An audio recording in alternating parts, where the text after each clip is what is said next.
தற்போதைய அண்மை செய்தியை பார்த்துக் கொண்டிருக்கிறோம். அமைச்சர் உதயநிதி ஸ்டாலினை துணை முதலமைச்சர் என்று அமைச்சர் ராஜகண்ணப்பன் குறிப்பிட்டு பேசினார்.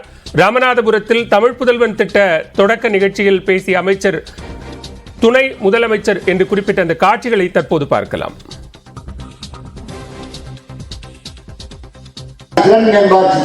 ஒரு டிபார்ட்மெண்ட் இருக்கு, அது நம்முடைய நம்முடைய அமைச்சர் உதயநிதி அவர்கள் இனிமேல் 19ஆம் தேதி வருவார். அதுக்கு மேலே முன்னாடி சொல்லக்கூடாது.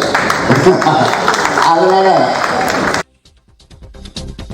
திறன் மேம்பாட்டு ஒரு டிபார்ட்மெண்ட் இருக்கு, அது நம்முடைய நம்முடைய அமைச்சர் உதயநிதி அவர்கள் இனிமேல் 19ஆம் தேதி வருவார். அதுக்கு மேலே முன்னாடி சொல்லக்கூடாது.